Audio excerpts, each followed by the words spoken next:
Hola queridos amigos de Contexto. Amigos, en esta época, estamos en diciembre, hacemos programas haciendo evaluaciones de lo que fue este año que pasó. Este año en la República Dominicana y en el mundo estamos en una economía muy entrelazada, lo hemos visto después de la pandemia y después de las repercusiones de las guerras, tanto de Ucrania y Rusia como en la Franja de Gaza e Israel. Vivimos momentos difíciles en ese sentido. Pero el mundo no le ha ido mal este año en términos económicos. Estamos aquí con el licenciado Miguel Collado Di Franco, vicepresidente ejecutivo del CRES, y con él nos gusta hacer siempre a final del año y a principio del año, de los años cuando inician, ¿no? Pues un compendio de cómo esperábamos que pase y cómo ha pasado, en este caso de diciembre. Y quisiéramos hacer un recuento de todo lo que ha pasado, de cómo se ha utilizado el presupuesto este año, este nuevo presupuesto para el 2024, los precios, cómo han estado, los commodities en el mundo, cómo han estado y cómo nos influyen a nosotros. Por ejemplo, ahora hemos visto que la gasolina ha bajado. Esto nos influye a todos, al de a pie, al que tiene carro. ¿Y será esto sostenible, por ejemplo, con los conflictos en el mundo? Con la OPEP hemos visto, la OPEP Plus, hemos visto que ha tomado la decisión de producir menos barriles de petróleo, pero Estados Unidos, por otro lado, pues está produciendo más. Vamos a ver qué pasa, realmente podré hacer esto sostenible. Se habla mucho de los precios de los combustibles en todos los países del mundo, en el nuestro. Bueno, pues siempre queremos que se baje la gasolina, pero la gasolina se baja si el petróleo baja. Entonces todo está concatenado. Yo quiero saber la opinión del CRES y la de Miguel Collado Di Franco en particular como analista económico para ver qué podemos esperar para el próximo año. Miguel, qué alegría tenerte con nosotros. Muchas gracias por tenerme aquí en el programa nueva vez. Un placer. Bueno, Miguel, yo creo que estos análisis son fundamentales.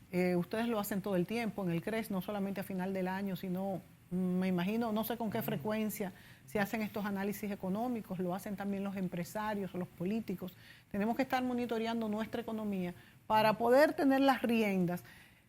Se me ocurre preguntarte, antes de entrar de lleno en el tema, ¿qué tanto puede influir una asociación como el CRES en lo que es la política económica de un país? ¿Son tomados en cuenta estas asociaciones que están vigilantes todo el tiempo, empresariales, en lo que se hace en nuestro país? Bueno, buena pregunta, interesante. Nunca me la había preguntado No, yo y nunca me misma. la habían hecho así en un programa de televisión. Es interesante. Aclarar algo, no es una entidad empresarial, es un centro de pensamiento económico. Sí, En inglés se le llama think tanks. sí. En español lo conocemos a este tipo de instituciones como centros de pensamiento y ya tú le pones el apellido dependiendo de su Económico en este naturaleza. caso. En este caso es un centro de pensamiento económico que ya tiene 12 años, fue formado en el 2011 y definitivamente de una forma u otra los centros de pensamiento en el mundo tienden a jugar un rol dentro de la sociedad, ya sea informando, educando a la sociedad civil sobre los temas económicos, proponiendo políticas públicas también, parte del rol del mismo CRES, y, y venimos a jugar hasta cierto punto como una especie de contrapeso en la parte, desde la parte de la sociedad civil. En realidad entendemos que todos los agentes económicos deben involucrarse y esta es la idea de por qué se conforman estas instituciones. Y en realidad podríamos decir que sí, que se toman en cuenta. En realidad, obviamente, las políticas públicas las diseñan quienes están en los gobiernos, ¿Cómo es normal? como es normal en los países, pero estas instituciones, y por eso existen en la mayoría de los países, y en algunos más que otros, en Estados Unidos hay muchas, que tienen que ver con la capacidad, la fortaleza de la sociedad civil misma para poder mantenerlas y querer involucrarse en lo que pasa en la vida pública. Sí, Es indudable que los centros de pensamientos son muy importantes y yo creo que ayudan mucho también a la democracia. Es como tú decías, son un gran indudablemente. contrapeso y el solo Sí. hecho de hacer estudios económicos y políticos, yo creo que da un contrapeso. El solo hecho de tener la opinión y de que ustedes todo el tiempo también están yendo a programas de televisión, están publicando, Sí, de sí, sí. manera que yo creo que sí, que hacen un juego importante. Y cuando estos proyectos también hacen vistas públicas, me imagino que ustedes pues acuden y dan opiniones que son muy valiosas. Nosotros nos manifestamos más a través de nuestros propios proyectos que hemos dado a conocer. El CRECE es muy conocido básicamente por la propuesta de reforma fiscal integral, Sí, que se compone sí. de la parte tributaria y también de una ley de responsabilidad fiscal. Fuimos nosotros los primeros que, Sí. en términos así formales, con un proyecto de ley que llegó al Congreso en el año 2013, que estuvimos hablando de una ley de responsabilidad fiscal para la República Dominicana que la incluye la Ley de Estrategia Nacional de Desarrollo. En la parte donde habla del pacto fiscal, y no solamente se limita al tema tributario, sino que dice que debe hacerse el pacto fiscal con una ley de responsabilidad fiscal. Nosotros fuimos los primeros y lo hemos venido repitiendo y hemos venido tratando el tema fiscal desde la misma incorporación de la institución, desde sus mismos inicios.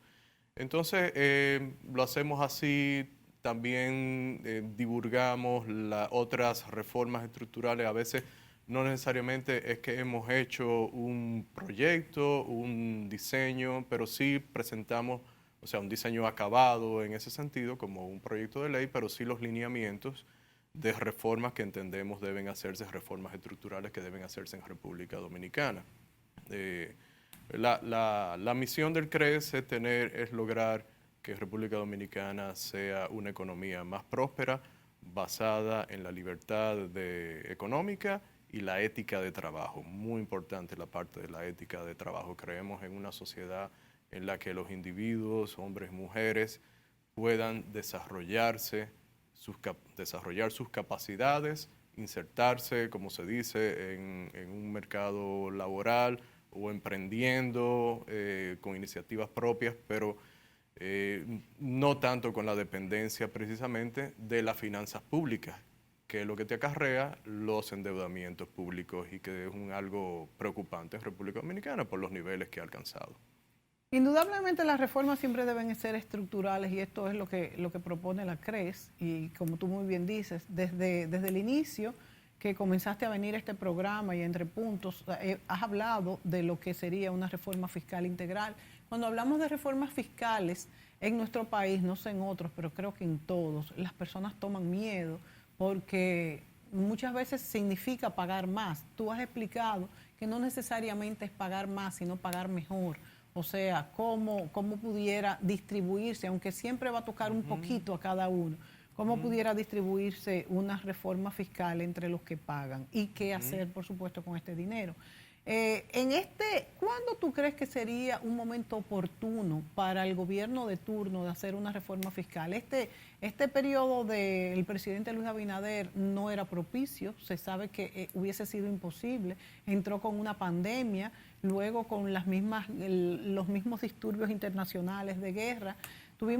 Fueron 4 años que ahora se cumplen, muy bueno, con muchos accidentes, yo diría. Pero tanto si se reelige el presidente Abinader, si resulta reelecto, como si fuese otro el candidato que fuese electo, sería indispensable una reforma fiscal para el año 2024. Nosotros entendemos que se pudo haber hecho antes.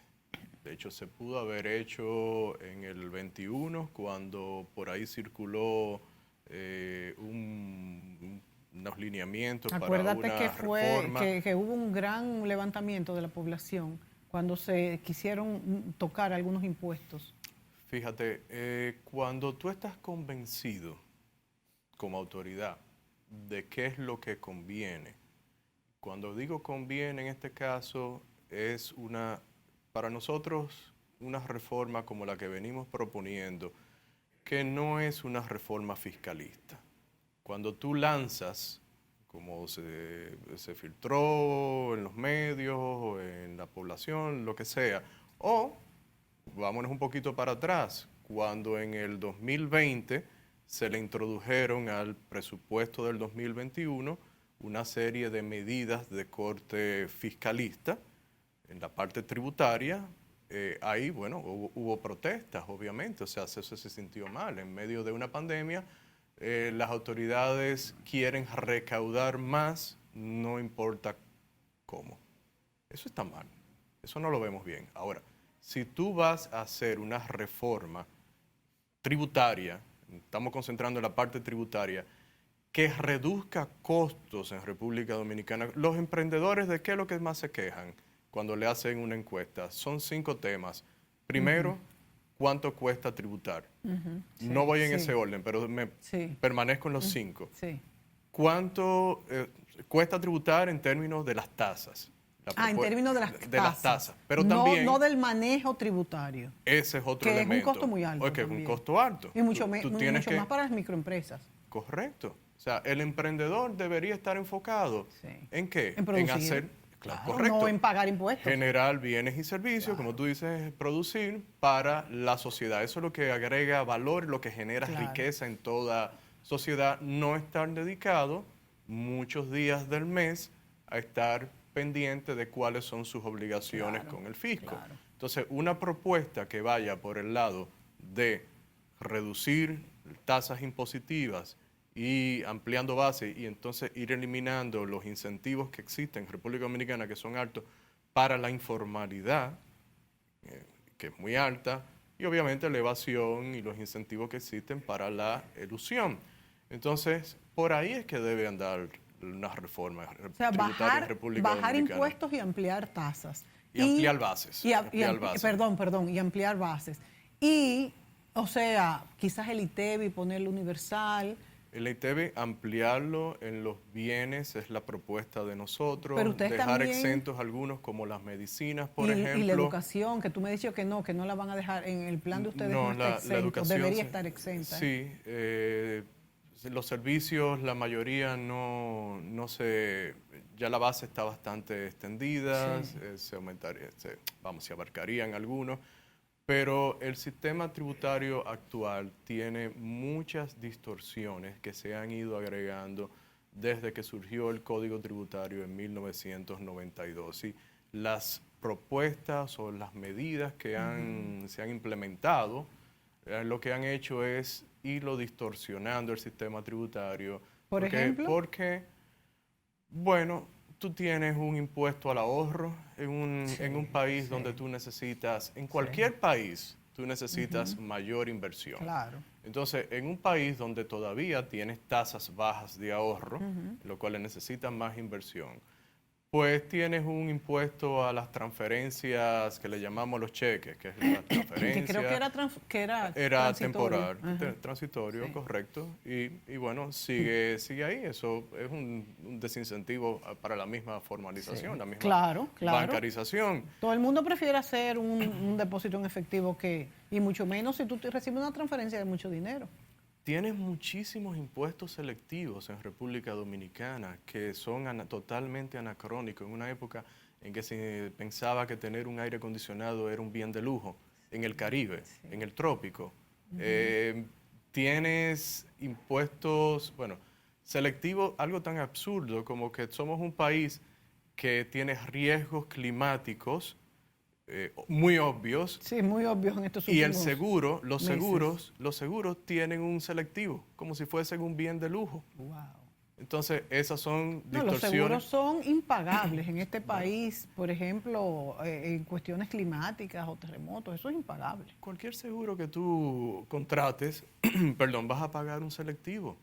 Eso es inaudito. Entonces, te estoy mencionando, tienes doble tributación. Aquí los empresarios, los emprendedores tributan y luego cuando reparten dividendos tienen que volver a tributar. Eso se había eliminado anteriormente en República Dominicana y volvió a introducirse. Y cuando alguien compra un inmueble,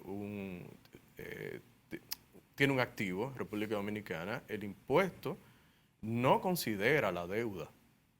Es decir, que No tú estás considera pagando... la deuda, No, wow. no. ¿Verdad? Quien Estás paga IPI, pagando. por ejemplo, Sí. está pagando independientemente de que haya hecho un sacrificio para Pero adquirir yo su tengo vivienda y se entendido haya que ya los que endeudado. pagan el IPI son los que no deben.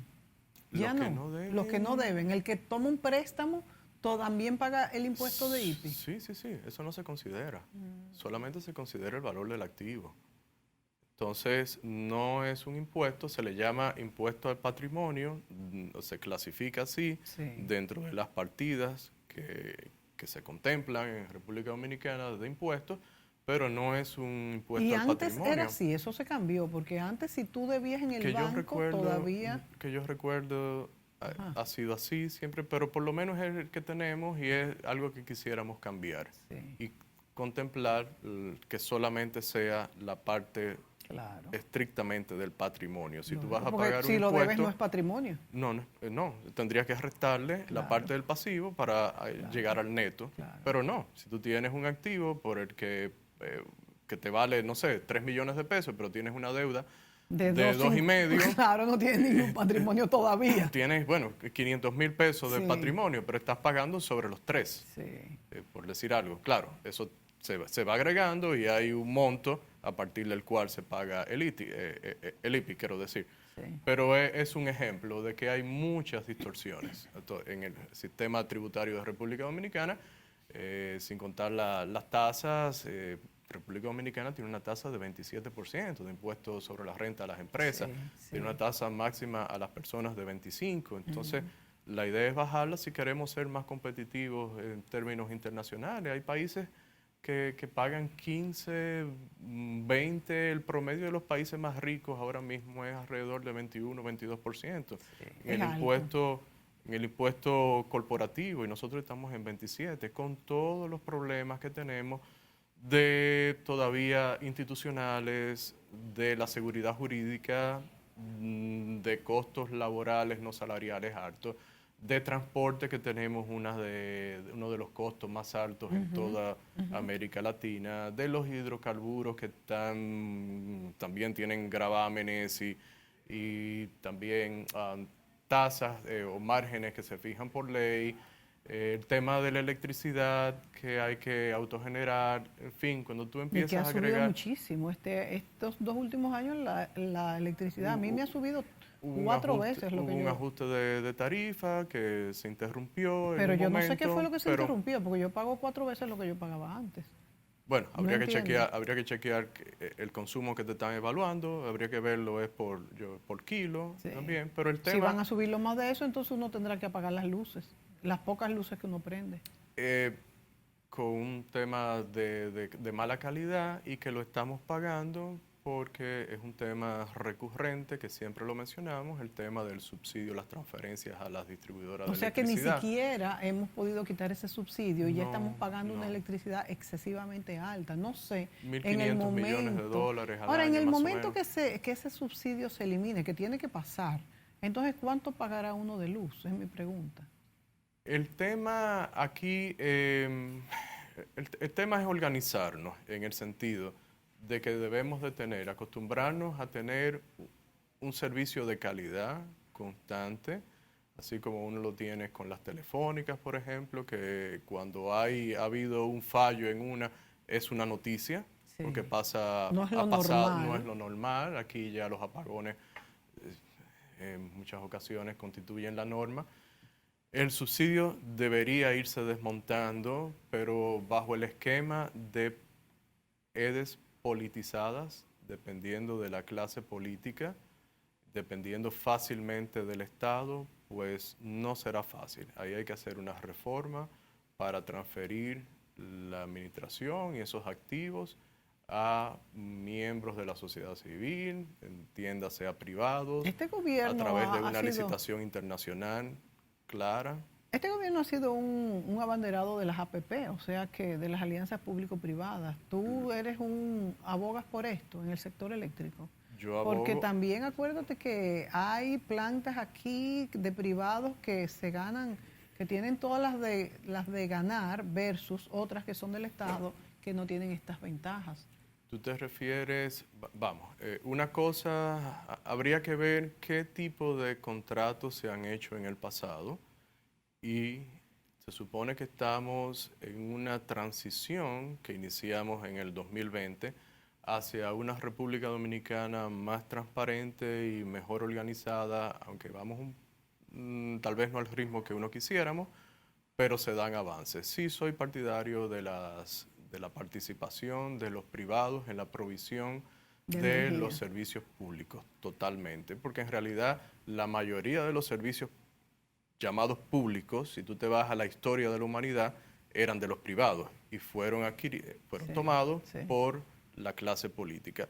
Y ha demostrado que no lo puede hacer, porque tú tienes el incentivo como clase política a, a buscar una transferencia. Si no te está yendo bien, el dinero va a aparecer. Si tú eres privado, vas a tener que poner de tu patrimonio si no te está yendo bien.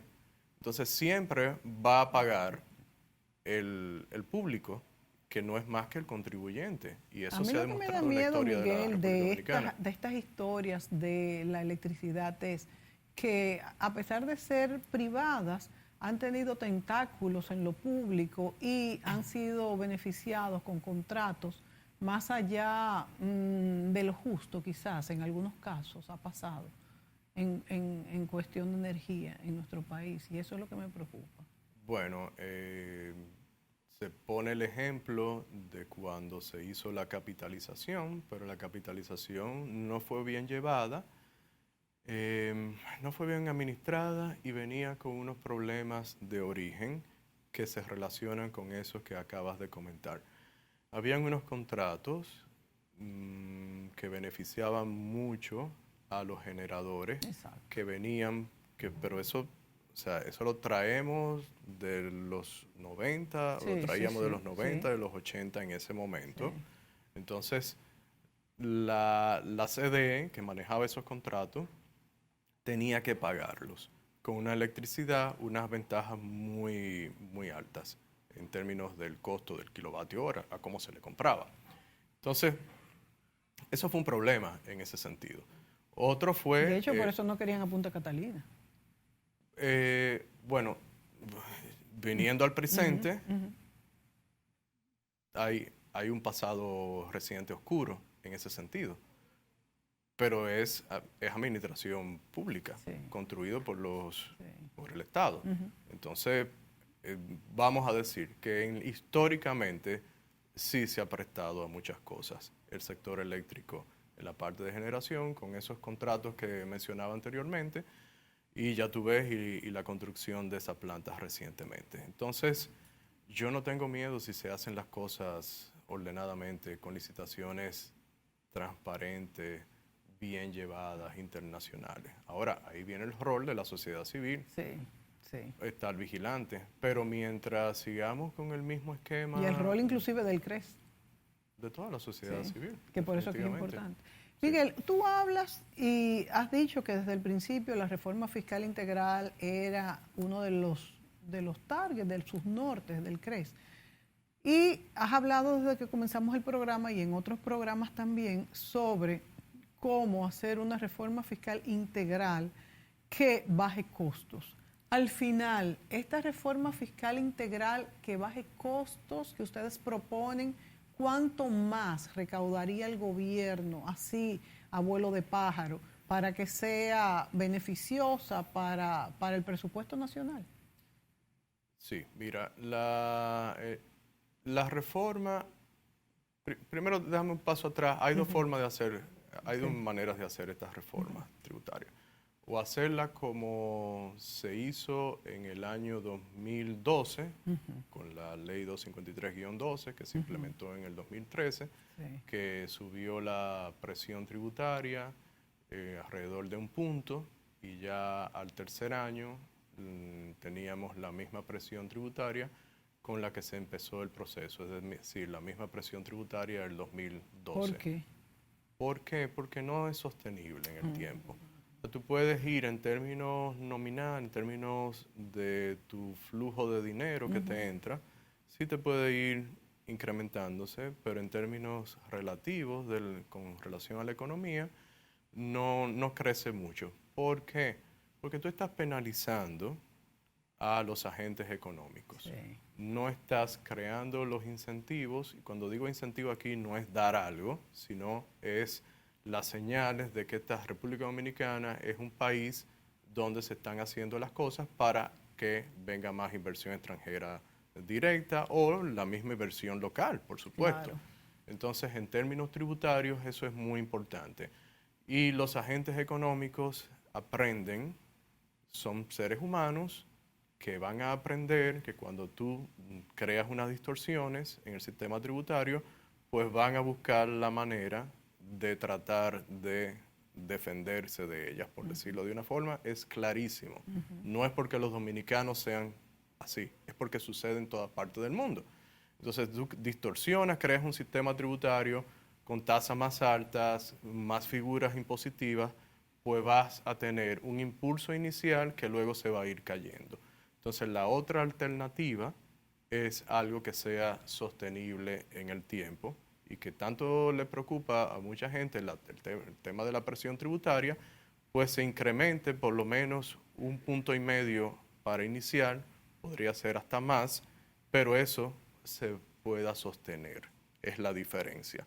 Entonces tú te puedes planificar mejor como gobierno y ojo, y no volver al mismo tema que tú lo vas a ver a través de la historia, de que incrementas las recaudaciones y ¿qué sucede? Incrementas el gasto. Y te vas comiendo, entonces, por decirlo de una forma llana, Claro, claro. los Si nuevos incrementas el ingresos. gasto, no estás en nada. No estás en nada, Principalmente porque en no debe gastos ser no para caerle productivos. atrás. Sí, pero independientemente de que lo hicieras en infraestructura, si vas a incrementar el gasto y no, o sea, si haces una reforma con esos fines, pues obviamente vas a seguir en lo mismo. Después de 2 o 3 años más adelante vas a volver con el mismo tema. Pues vas a de tener que, más endeudamiento como quieras, por supuesto, vas a que tener ya está bastante alto. vas a tener De los hecho, con la déficits. pandemia fue enorme, no solo aquí, en todos los países del mundo. Sí, pudo haberse evitado. Nosotros, yo vuelvo de nuevo al tema inicial. Para nosotros se pudo haber hecho una reforma en esos momentos iniciales, una reforma bien pensada. Y tú me dices cuál es, yo creo que no terminé de contestar la pregunta. Sí. Bueno, tan pronto el proceso político lo permita, sería el momento para hacer una reforma fiscal con el componente tributario, como he explicado, y la parte de reglas fiscales, que sería una ley de responsabilidad fiscal. ¿Los gobiernos están preparados para acoger estos consejos o estrategias de una reforma fiscal integral? ¿Hasta qué punto esto va contra el proselitismo político, contra el paternalismo y todo esto? ¿Qué se requiere? ¿Tú crees que los políticos están decididos a hacer esto, sea uno u otro, el que gane las elecciones? Bueno, una buena señal que tenemos en el país es que ya en el Congreso hay un proyecto de ley de responsabilidad fiscal. No es el ideal para nosotros. ¿Qué acarrea este proyecto de ley de responsabilidad fiscal? Este proyecto de ley de responsabilidad fiscal, concretamente, obviamente. Sí, pero que no puede haber más endeudamiento bueno, de esto. Me dices, en sentido general, una ley de responsabilidad fiscal debe tener reglas fiscales. Sí. Reglas fiscales, hay 4 tipos de reglas fiscales, para que la gente sepa. Una pueden ser de gasto, otras pueden ser de déficit, otras de endeudamiento y las menos comunes de ingresos. Las más comunes son las 3 primeras. Sí. Entonces tú podrías limitar el crecimiento del gasto, puedes hacer una combinación, puedes fijar una meta de déficit, equilibrar el déficit en 3 años, por ejemplo, es decir, en 3 años, 2 años, vamos a tener un déficit equilibrado y a partir de ahí vamos a lograr incluso superávit fiscales. Es una meta que te puedes trazar y combinarlo con un propósito de ir desmontando la deuda y llevarla, por ejemplo, en porcentaje del Producto Interno Bruto a un determinado monto en X años. Eso en resumidas cuentas. Pero eso es fundamental. O sea que no teníamos una ley de responsabilidad fiscal. Y por ejemplo, un país No como la tenemos. un país como Argentina, que es un desastre económicamente hablando, ¿tiene una ley de responsabilidad fiscal? No, creo que no estoy seguro. No, No, y si la tiene, no la cumple. no se ha cumplido. Y pero no hay el peligro de que nosotros la tengamos y no la cumplamos. Claro que lo existe. Que Claro que también. lo existe. Entonces, ¿qué pasa? La ley que está en el Congreso contempla limitar el crecimiento del gasto primario y ya por ahí empezamos, hay que explicarle a la gente qué es lo que es gasto primario. Entonces ya empieza, para nosotros, hago un paréntesis, lo ideal es que una ley de responsabilidad fiscal sea tan simple como que el ciudadano de a pie, cualquier persona puede entenderla y reclamarle a las autoridades si usted, en base a esto, una ley corta, simple, está siendo o no fiscalmente responsable. Para irnos a la pausa, Miguel, esta ley de responsabilidad fiscal está siendo aprobada, uno puede ir a vistas públicas para ver en qué consiste, dónde podemos bajar esto, porque yo creo que de esto tenemos que estar todos enterados. Se puede tener acceso a través de la Cámara de Diputados, tiene bien organizado todos los proyectos de ley y tiene los documentos que le acompañan, si esos son los documentos originales, si ha habido algún documento que por una revisión de una comisión, o sea, se puede buscar el estatus ahí, en qué está, no hasta donde yo sé, no ha habido discusiones mayores, no se ha aprobado por ninguna de las dos cámaras, ni por la baja ni por la alta, por supuesto. Esto es muy importante. Es importante que la sociedad sepa con qué herramientas se cuenta. De nuevo, nosotros elaboramos junto con la Fundación Institucionalidad y Justicia, una ley de responsabilidad fiscal, que en ese momento fue introducida al Congreso por 5 diputados. ¿En qué año? En el año 2013, en octubre del 2013. Y estuvo ahí, perimía y volvía y se reintroducía. Sí. Entendemos que era una ley más robusta en términos de su contenido, del alcance. Que la que está actualmente. Que la que está actualmente, definitivamente. Digo que es un avance porque para tú no tener nada, por lo menos tendríamos, si se aprueba así, pero si es el interés de los legisladores discutir algo diferente. Y por ejemplo, esta ley de responsabilidad social, y me están haciendo la seña que nos vamos a la pausa, ¿qué tratamiento le daría, por ejemplo, a la deuda cuasi fiscal que se generó con la quiebra de Baninter? En el caso de la que está en el Congreso, no, ninguno. En el caso de la nuestra, en el 2013, cuando la deuda era inferior, perdón, no solamente fue ese banco, fue por el rescate a todos los bancos de ese momento. Aclarando. Sí, muy importante.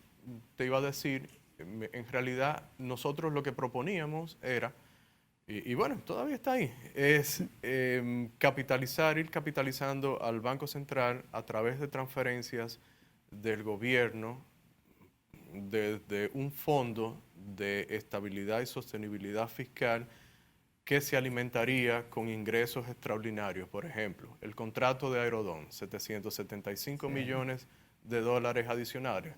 De adelanto. De dólares adicionales de ingresos, correcto, de adelanto. Ese adelanto de 775 millones de dólares corresponde a ¿cuántos años? Corresponde por la vida de... Por la vida. Yo entiendo. O sea, hay que verlo, pero es un canon o adelanto. Sí. Pero el punto está en que, para terminar la idea, tienes esos 775 millones de dólares y eso es un ingreso extraordinario. Claro. Pues lo llevas a ese fondo y tendría los principales destinos de ese fondo, que se alimentaría también de ingresos que provienen de un activo nacional, que es la explotación minera. Pues también los ingresos por el concepto de explotación minera, en vez de estarlos gastando en gasto corriente, bueno, pues lo llevas ahí y el destino sería ir reduciendo deuda del Estado, es decir, la del sector público no financiero, como la misma deuda del Banco Central de la República Dominicana. Eso es para darte dos ejemplos de fuentes de las cuales se nutre ese fondo de acuerdo a ese proyecto de ley. En caso, si puedes lograr un ahorro y en caso de catástrofe o de un evento similar como vivimos en la pandemia de COVID, podrías tener unos ahorros ahí que lo usarías y no tendrías que endeudarte en la magnitud en que se hizo en ese momento. Y las reservas que están tan altas, ¿tú estás de acuerdo con que deben de estar? Porque de hecho hemos tenido una moneda muy fortalecida. La moneda, bueno, en este año, si miras el transcurso, sí, ha subido un poco. En el año, la devaluación desde el inicio hasta este momento no ha sido muy significativa, una apreciación. Por eso ha subido un poco, pero ojo, nosotros lo dijimos cuando se produjeron las medidas de reducción de encaje legal para préstamos y las facilidades de liquidez rápidas. En junio advertimos de que esto tendría un efecto sobre el tipo de cambio. Funcionarían ahí muy rápidamente las expectativas devaluatorias de los agentes económicos. ¿Por qué? Porque tú estás lanzando más dinero a la economía. Entonces, así ha sucedido. Y lo que tú has visto es cómo se han ido disminuyendo desde entonces, que teníamos unos niveles superiores a los 16 mil millones de dólares, ahora están por debajo de los 15 mil millones de dólares. Entonces, sí ha habido un efecto por ahí, y lo cual era previsible. Y eso es lo que te puedo decir con relación a las reservas internacionales netas. Claro, el Banco Central tiene sus mecanismos para incrementarlas siempre a final de año y tú verás cómo cerraremos con unas reservas mayores a las que tenemos actualmente. Luego, cuando entre la primera emisión de bonos soberanos colocados a nivel internacional a principio de año, por ahí por tal vez febrero, tal vez antes, pues se incrementarán también. Esos son los mecanismos, pero no hay un mecanismo sano. El mecanismo sano sería a través de ahorro, a través de un superávit fiscal que tú pudieras ir alimentando y disminuir la deuda. Vamos a la pausa, Miguel. Volvemos de inmediato.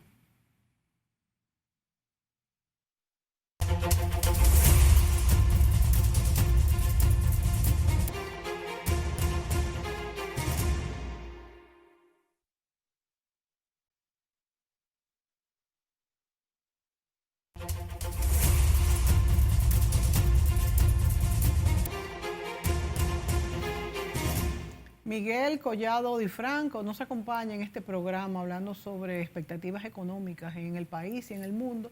Como decíamos, lo que pasa aquí es un reflejo de lo que pasa en el mundo, lo hemos visto con los últimos acontecimientos. Miguel, esa baja de la gasolina en nuestros bolsillos, ¿será sostenible?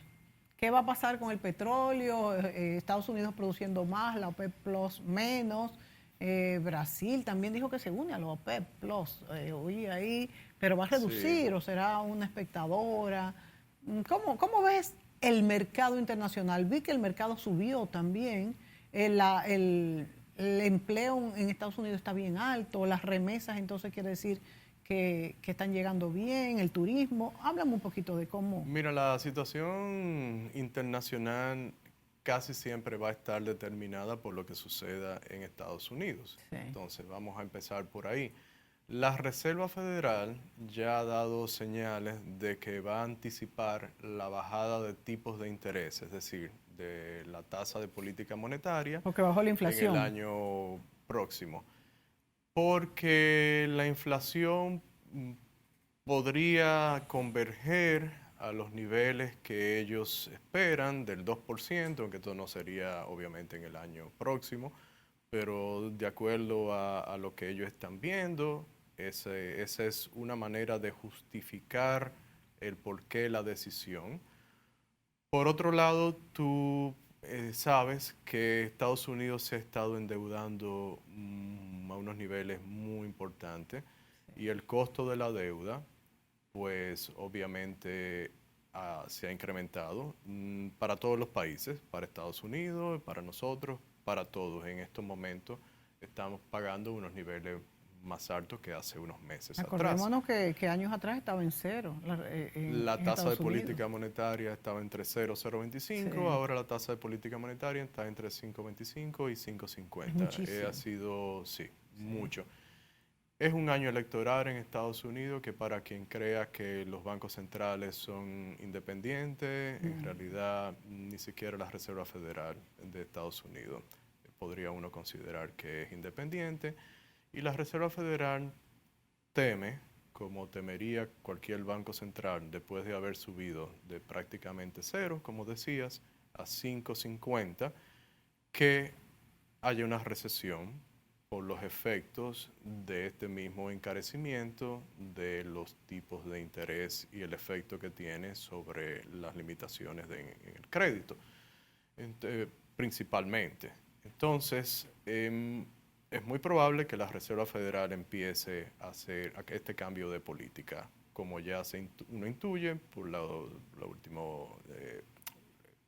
última intervención de su presidente, hace tan poco como la semana pasada. Entonces, eso por un lado podría entonces tal vez no producirse la recesión que tanto los economistas habíamos estado anticipando para este año 2023 o para principios del 24, que no se ha producido y que no se produzca si la Reserva Federal empieza a bajar los tipos para que haya más dinero en la calle, para que la gente entienda. Para que sean más fácil las condiciones crediticias. No sea tan, vamos a decir, tan fuerte en términos de los costos del crédito. Eso por un lado. Ahora, eso puede tener un debilitamiento sobre el dólar estadounidense. Y los commodities se expresan en dólares. Cuando se debilita el dólar, tiene menos capacidad para comprar las mismas unidades de un commodity, como el que mencionabas principalmente, que sería el petróleo. Y fíjate que, interesante, hablando de commodities, que no se me olvide cómo el oro ha empezado a subir. También es un commodity importante para la República Dominicana por las exportaciones que tenemos. En cuanto al oro, es importante decir... como refugio después. Como refugio de valor. Sí, correcto. Los agentes económicos empezaron a notar, incluso antes de que el presidente de la Reserva Federal hiciera sus comentarios, que fueron interpretados de la forma que ya hemos dicho, de que se bajarían las tasas antes de tiempo, de que podría suceder eso, ese cambio de política monetaria, y están, a nuestro entender, internalizando en el precio los riesgos que todavía permanecen, porque todavía la inflación no se ha corregido, iría a converger eventualmente a ese 2%, pero si tú empiezas a reducir las tasas, pues se te puede hacer más difícil. Si se te debilita el dólar, también se te puede hacer más difícil. O sea que son dos factores importantes. Correcto. Entonces, los tipos de interés de los bonos, los rendimientos más bien, empezaron a reducirse. También el oro en este caso se usa como una medida de refugio cuando empiezan a disminuir los rendimientos para mantener valor. Entonces, el oro uno entiende que podría mantenerse en unos niveles altos en el corto mediano plazo. Es lo que uno vislumbra. Volviendo al tema de la pérdida de valor del dólar por esta reducción que se anticipa de los rendimientos, pues esto podría afectar la cotización de commodities como el petróleo, que podrían por ese lado incrementarse. ¿Qué tanto? No, sin tener que ver con la producción en este caso. Sin tener que ver correcto con la producción. Y por otro lado, la producción también se está reduciendo, aunque Estados Unidos se está aumentando. Eso te iba a decir, porque los principales productores de petróleo del mundo son Arabia Saudita, Rusia y Estados Unidos. Y Estados Unidos está demostrando que está teniendo una resiliencia, como es la palabra que está de moda en nuestra época, para poder recuperar la producción y llevarla a unos niveles de 13 millones que no... y compensar la pérdida de que no se le está comprando a Rusia. Lo de Rusia, yo no estoy tan seguro que no se le está comprando a Rusia. Rusia está vendiendo petróleo. Pero a este lado. Es que el mercado de petróleo es uno.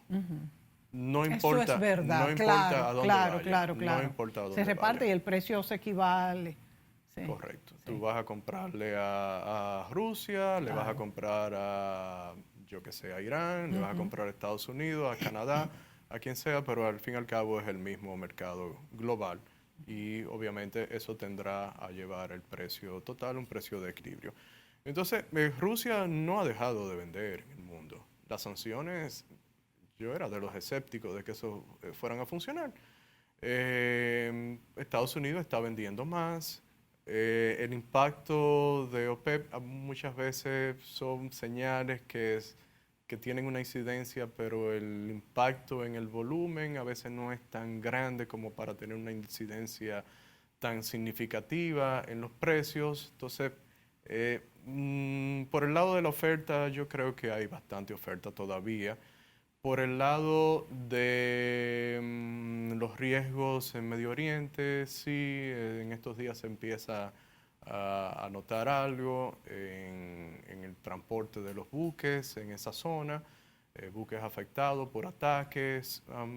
Es un escenario incierto. Yo lo que le aconsejaría a las personas es, como es tan difícil predecir el mercado de petróleo, es uno de los mercados más difíciles que pueda haber de uno poder tener una idea concreta de hacia dónde irían, pues yo pienso que no se mantendrán a unos niveles como los que vimos en un momento, de 90, 100, pienso yo, pero tampoco necesariamente se mantendrán en los niveles que hemos visto recientemente de por debajo de 70. Miguel, ¿tú crees Sí. que el gobierno tiene una capacidad de rejuego con el precio de la gasolina? Bueno, de hecho lo ha hecho, pero el pueblo en las mayorías creen que es, se ha comprobado que la fórmula de la gasolina tiene aspectos, independientemente del precio del petróleo, que son muy caros, de los distribuidores y otros, pero el precio del petróleo es el precio del petróleo. Entonces, ¿hasta qué punto el gobierno puede estar subsidiando eso y meterse a subsidiar otra cosa más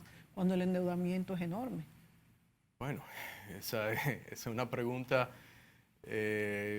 buena. El planteamiento es qué más vamos a seguir subsidiando o a estar transfiriéndole dinero hacia, porque ya tenemos más de 1.600.000 receptores a través de tarjetas de ayudas del gobierno, cuando antes de la pandemia eran unos 800 y tantos mil, o sea que se ha duplicado y se han además, incrementado exacto, los montos también, y o sea, además de aumentar el número de tarjetavientes. los tarjetavientes en ese caso, se está subsidiando dando los combustibles, las EDES tienen unas pérdidas de 42%, las pérdidas totales, cuando tú miras las pérdidas por concepto de la electricidad que sí lograron facturar, pero que no pudieron cobrar. Entonces es 36 por un lado, que son las pérdidas que tradicionalmente uno ve, que estaban en 28 en unos años atrás,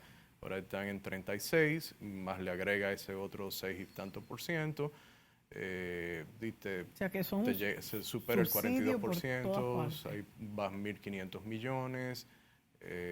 Volvemos al tema de la gasolina que mencionas. Entonces, el gobierno no puede, es que es muy fácil. Ahora, yo lo que sí creo es que tampoco lo van a hacer, porque son muy fuertes los distribuidores que tienen un alto margen. Pero eso de bajar la gasolina, si el petróleo sube, es casi imposible. Es otra vez meternos el cuchillo para más subsidios. No, pero, bueno, si el petróleo sube, bajar los combustibles, mira, es que en este año, ¿cómo más o menos se lograron, no puedo decir cuadrar las cuentas, porque vamos a tener un déficit superior al 3%, pero cómo no fue peor este año? Bueno, porque se tuvieron ingresos extraordinarios, de que se sepa, que fueron anunciados unos 25.000 millones de pesos de adelantos de la banca, y por un lado hubo que hacer una ley de amnistía, que no se llama así, pero es como la conocemos todos, para recaudar unos 10.000 millones más. por ahí tienes 35.000 millones, Que entonces... son adelantos que siempre se han hecho, ¿eh? Miguel, nos faltan 2 minutos. Sí. ¿Qué pronosticas bajo tu experiencia? No tienes una varita mágica, pero bajo tu experiencia, que cerraremos, porque se supone que el gobierno dijo que íbamos a cerrar 2.5, ¿fue? Es lo que han anunciado las autoridades. Se planificaba que era 3 al principio del año. Antes eran más 4. Ah, ¿verdad? Al Luego se principio bajó a del- 3 Sí. y ahora 2.5. Sí, entonces, ¿será esto posible? Y respecto al crecimiento mundial, ¿cómo estamos? Tenemos menos de 2 minutos. Bueno, es poco difícil, de verdad, lograr ese 2.5%. Tendríamos que crecer por encima de 6 en noviembre y diciembre. Bueno, en noviembre se cerró ya, pero no tenemos las cifras todavía. Ahora, las autoridades nos han acostumbrado a cuando anuncian una tasa de crecimiento, ya casi a final del año es la que se cumple, pero de nuevo, viendo las cifras, es un poco difícil. Para el año que viene sí deberíamos crecer más, tal vez por el orden de 3,5, 4%, por lo menos. Es un año ya en que el efecto de, por ejemplo, las medidas monetarias restrictivas que tuvieron durante la primera mitad del año y que pensaron a desmontarse ya a partir de junio, no tendrán ese efecto. Sí. Por decir algo, si la Reserva Federal de los Estados Unidos empieza a bajar los tipos de interés, bueno, pues eso sería